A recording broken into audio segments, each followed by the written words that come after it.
Friends, myself Sanchita पण्डित।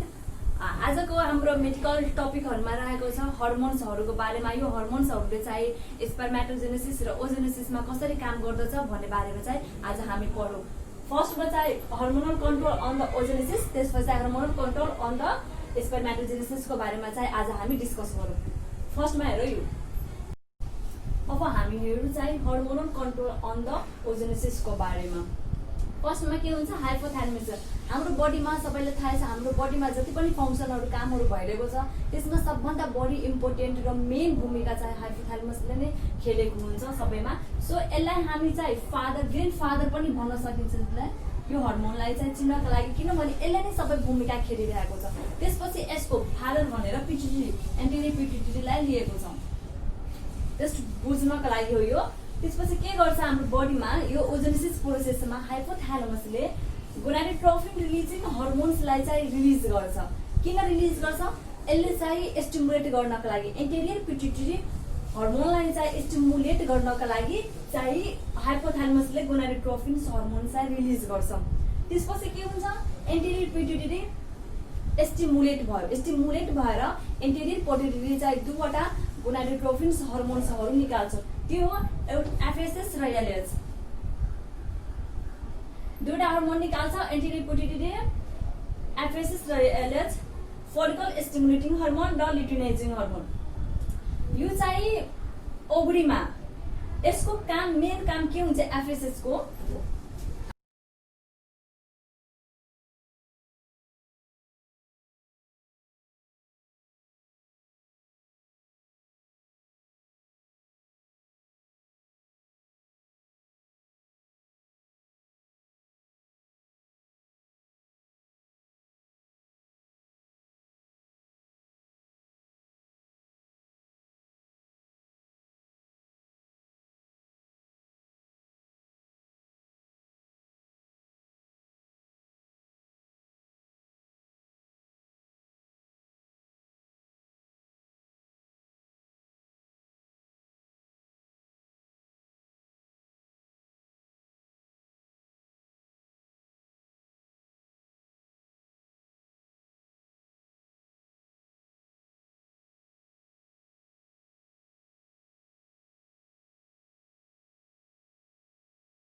यसले चाहिँ interior पिट्युटरीले FSS र एलएच निकाल्छ र ओभरीमा खास गरी चाहिँ एफएसएस र एलएचले चाहिँ आफ्नो काम, आफ्नो भूमिका चाहिँ ओभरीमा निभाउँदछ।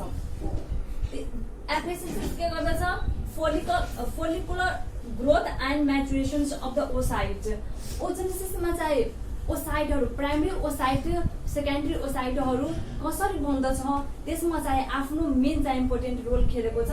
र त्यसरी प्राइमरी ओसाइटबाट सेकेन्डरी ओसाइटमा जानको लागि कसरी मेन्स्ट्रुएसन फेजमा गएर चेन्ज हुनु, मियोसिस फर्स्ट चाहिँ कम्प्लिट हुनु, र त्यसपछि सेकेन्डरी ओसाइट पछि चाहिँ एउटा म्याच्योर ओभम बन्नु र मियोसिस सेकेन्ड चाहिँ कम्प्लिट हुनु चाहिँ यसको रोल हुन्छ। यसको यसले गराइरहेको हुन्छ एफएसएसले। त्यही भएर भनेको follicular growth and maturation of the oocyte. त्यस्तै एलएचले, ल्युटिनाइजिङ हर्मोनले चाहिँ convert Graafian follicles into the corpus luteum. यसले चाहिँ ग्राफेन फोलिकल्सलाई कार्पस ल्युटियममा चाहिँ चेन्ज गर्ने गर्छ ओभरीमा नै। यसमा के हुन्छ एफएसएसमा, अब के हुन्छ एफएसएसले पहिला चाहिँ फर्स्टमा ओगोनियम हुन्छ हैन, त्यो ओगोनियमलाई चाहिँ प्रिमोडियल फोलिकल्समा चाहिँ चेन्ज गर्छ। बिफोर बर्थ नै हुन्छ यो प्रिमोडियल फोलिकल्स। त्यसपछि चाहिँ बिस्तारै आफ्टर बर्थ पछि चाहिँ ग्रोइङ फोलिकल्स हुँदै जान्छ र त्यसपछि यो ग्रोइङ फोलिकल्सहरु चाहिँ कन्टिन्यू चाहिँ ग्रोथ हुँदै गइरहेको हुन्छ र ग्राफेन फोलिकल चाहिँ लास्टमा बनाउँछ। यसरी चाहिँ एफएसएसले चाहिँ ओजेनेसिसमा चाहिँ आफ्नो काम गरिरहेको हुन्छ र एलएचले चाहिँ कर्पस ल्युटियममा चेन्ज गर्ने काम गर्छ ग्राफेन फोलिकल्सलाई। यो एफएसएस र एलएच भनेको चाहिँ ओभरीमा काम गर्ने हो, ओभरीमा, कहाँ ओभरीमा काम गर्ने हो। त्यसपछि के हुन्छ, यो बढ्दो फोलिकल्सहरुले गर्दा इस्ट्रोजेन र प्रोजेस्टेरोनको चाहिँ हर्मोन्सको चाहिँ रिलिज गर्छ। इस्ट्रोजेनले के गर्छ,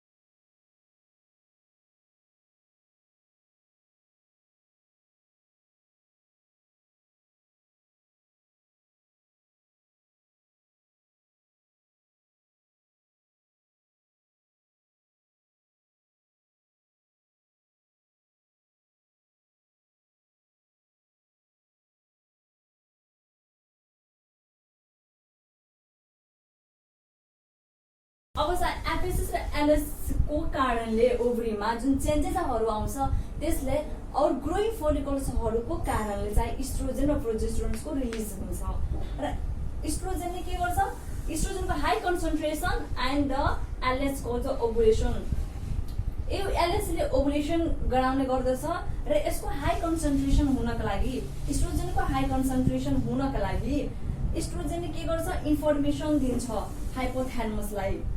हाइपोथ्यालमसलाई इन्फर्मेसन दिन्छ रिलिज गर्नका लागि हैन अझै चाहिँ गोनाडोट्रोपिन हर्मोन्स रिलिज गर्नका लागि र गोनाडोट्रोपिन हर्मोनले एन्टिरी पिट्युटरीलाई चाहिँ स्टिमुलेट गर्नका लागि हाई मात्रामा स्टिमुलेट गर्नका लागि र जसरी चाहिँ हाइपोथ्यालमस र एन्टिरी पिट्युटरी हर्मोन चाहिँ जसरी आफ्नो काम चाहिँ तीव्र गतिले गर्छ त्यही अनुसार नै इस्ट्रोजनको लेभल चाहिँ हाई हुन्छ यसको हाई कन्सन्ट्रेसन हुन जान्छ यो यसको चाहिँ पोजिटिभ पोइन्ट भयो केही कुरा गराउनु भनेको पोजिटिभ फिडब्याक हुन्छ र केही कुरा स्टिमुलेट गराउनु भनेको चाहिँ नेगेटिभ फिडब्याक हुन्छ सो यहाँ चाहिँ यसको यहाँ जानु र यता रिलिज गर्न भन्नु र यता स्टिमुलेट गराउनु भनेको यसको चाहिँ यो पोजिटिभ फिडब्याक भयो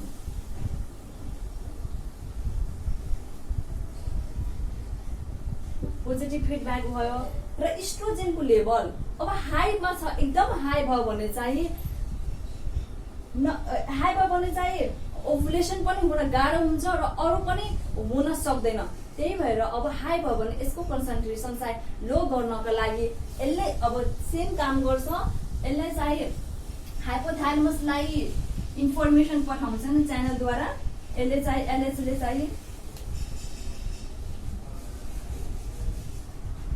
इन्फर्मेसन पठाउँछ कि ब्लडमा इस्ट्रोजनको लेभल हाई भयो यसलाई कम गर्नको लागि सिग्नल दिन्छ हाइपोथ्यालमसलाई र हाइपोथ्यालमसले गोनाडोट्रोपिन हर्मोन्सलाई चाहिँ कम गर्छ कम चाहिँ रिलिज गर्छ गोनाडोट्रोपिन जसरी कम हुन्छ त्यही अनुसार नै आफ्नो चाहिँ सबैले आफ्नो आफ्नो स्टेप चाहिँ ब्यालेन्स गर्दै जान्छ र एन्टिरी पिट्युटरी हर्मोनले चाहिँ कम रिलिज गर्छ यो एफएसएस र एलएस त्यही अनुसार नै इस्ट्रोजनको पनि लेभल चाहिँ कम हुँदै गइरहेको हुन्छ ब्लडमा एस्ट्रोजनको भयो अब चाहिँ प्रोजेस्टेरोन चाहिँ कहाँबाट आउँछ secreted by the corpus luteum and prepare uterus to receive the ovum प्रोजेस्टेरोनको चाहिँ मेन काम यो चाहिँ कर्पस ल्युटियमबाट आउँछ एलएसको जहाँ चाहिँ एलएसमा चाहिँ कर्पस ल्युटियममा चेन्ज भएको छ ग्राफेन फोलिकल्स त्यो कर्पस ल्युटियमबाट चाहिँ प्रोजेस्टेरोन आउँछ र प्रोजेस्टेरोनको मेन काम के हुन्छ यसले चाहिँ युटेरसको इन्भाइरोमेन्टलाई प्रिपेयर गर्छ त्यो ओभमलाई रिसिभ गर्नका लागि जब फर्टिलाइजेसन हुन्छ र फर्टिलाइजेसन पछि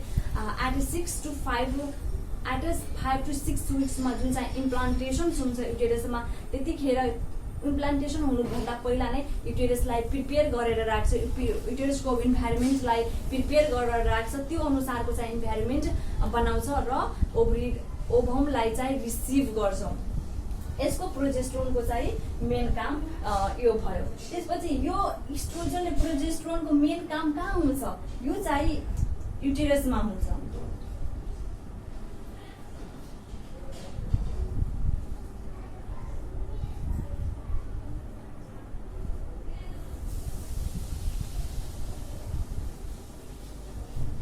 यसको चाहिँ मेन काम युटेरसमा भइरहेको हुन्छ यतातिर पिक्चरमा हेराउँछु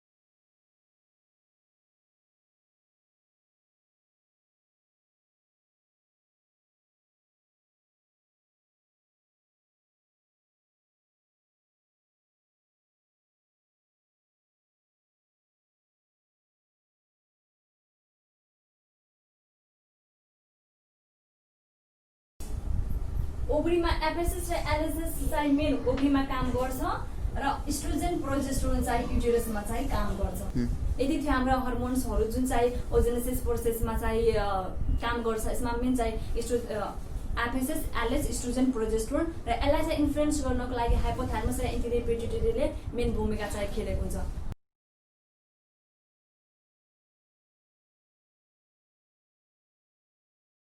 अब चाहिँ हामी हेरौँ कन्ट्रोल अन द स्पर्मेटोजेनेसिसको बारेमा। अब हामी हेरौँ हर्मोनल कन्ट्रोल अन द स्पर्मेटोजेनेसिसको बारेमा। यसमा पनि हाइपोथालमस नै हो जुन चाहिँ रिलिज र स्टिमुलेट गर्नको लागि अगाडि बढाउनका लागि फर्स्टमा चाहिँ आउँछ। त्यही भएर त हाम्रो बडीमा सिस्टमलाई चाहिँ ग्रेन्ड फादर भनेर हाइपोथालमसलाई एन्टेरियर पिट्युटरीलाई चाहिँ फादर भनेर चिनिन्छ, खास गरेर स्पर्मेटोजेनेसिस र ओजेनेसिसको प्रोसेसमा। यसमा पनि हाइपोथालमसले के गर्छ, गोनाडोट्रोपिन्स रिलिजिङ हर्मोन्सलाई चाहिँ निकाल्छ, रिलिज गर्छ र यसले चाहिँ एन्टेरियर पिट्युटरीलाई चाहिँ स्टिमुलेट गर्छ। किन स्टिमुलेट गर्छ? गोनाडोट्रोपिन्स हर्मोन्सहरू चाहिँ रिलिज गर्नका लागि। सो यसमा चाहिँ एन्टेरियर पिट्युटरीले चाहिँ दुईवटा गोनाडोट्रोपिन्स हर्मोन निकाल्छ, त्यो हो एफएसएस र एलएच। फोलिकल्स स्टिमुलेटिङ हर्मोन र लुटिनाइजिङ हर्मोन चाहिँ एन्टेरियर पिट्युटरी हर्मोनले चाहिँ निकाल्ने गर्दछ। त्यसपछि एफएसएस को पहिला हामी हेरौँ एफएसएस को बारेमा, त्यसपछि एलएच को बारेमा। एफएसएस मा के हुन्छ? फोलिकल स्टिमुलेटिङ हर्मोनले के गर्छ? सोटोलाइज सेल्स निकाल्छ। सोटोलाइज सेल्स को काम के हुन्छ? सोटोलाइज सेल्स कहाँ पाउँछ? जस्तै यो सेम्निफेरस ट्युबल्स भयो, यो सेम्निफेरस ट्युबल्सहरू भयो। अब के हुन्छ? सेम्निफेरस ट्युबल्सहरूको बीचमा जस्तै यो सेल्सहरू चाहिँ स्पर्मेटोगोनिया,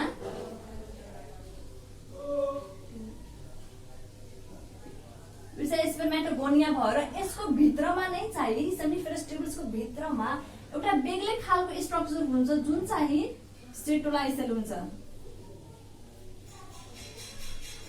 यो चाहिँ सेटोलाइज सेल्स हुन्छ, यो चाहिँ सेम्निफेरस ट्युबल्सको भित्रमा हुन्छ र यसले सेटोलाइज सेल्सले के गर्छ? यसले चाहिँ स्पर्मियोजेनेसिस प्रोसेस चाहिँ कम्प्लिट गर्नको लागि चाहिँ हेल्प गर्छ।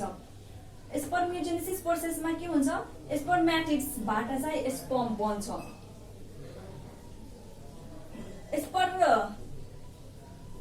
स्पर्मेटोगोनियमदेखि स्पर्म बन्नु प्रोसेसलाई स्पर्मेटोजेनेसिस र स्पर्मियोजेनेसिसमा स्पर्मेटिड्सबाट स्पर्म बन्नु प्रोसेसलाई चाहिँ स्पर्मियोजेनेसिस भन्छ।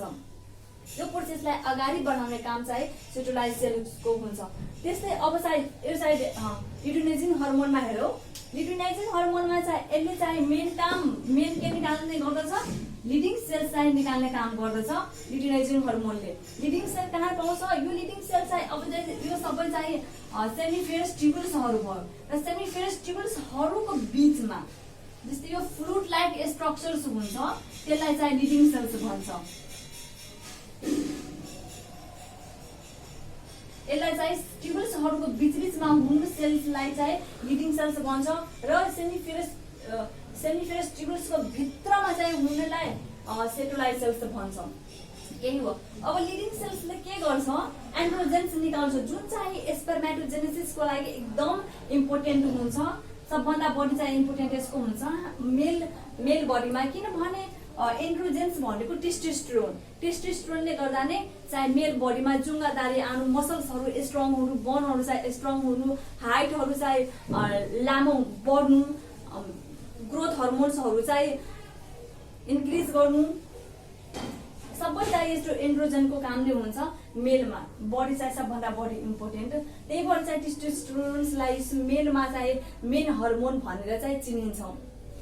त्यसपछि एन्ड्रोजेन्सले के गर्छ? यो प्रोसेसलाई स्पर्मेटोजेनेसिस प्रोसेसलाई चाहिँ अगाडि बढाउनको लागि चाहिँ हेल्प गर्छ। स्पर्मेटोजेनेसिस प्रोसेसमा कसरी स्पर्मेटोगोनियमबाट चाहिँ स्पर्म बन्छ, त्यो प्रोसेसलाई अगाडि बढाउँछ, त्यो प्रोसेसलाई चाहिँ कम्प्लिट गर्नमा चाहिँ हाम्रो चाहिँ एस्ट्रोजेन्सको चाहिँ काम हुन्छ। सो यति नै थियो हाम्रो स्पर्मेटोजेनेसिसमा युज हुने कन्ट्रोल गर्ने यो प्रोसेसलाई हर्मोन्सहरू। मेन चाहिँ एफएसएस र एलएस र एफएसएस एलएसले चाहिँ सेटोलाइ र लिडिङ सेल्स निकाल्छ र यो प्रोसेसलाई चाहिँ अगाडि बढाउँछ। सो आजको यो हर्मोनल कन्ट्रोल अन द स्पर्मेटोजेनेसिसमा चाहिँ यति थियो।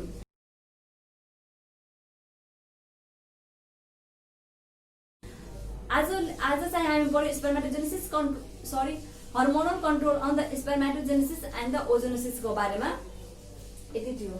अब आउँदो भिडियोमा चाहिँ इम्प्लान्टेसन र फर्टिलाइजेसनको बारेमा चाहिँ डिस्कस गर्नेछु।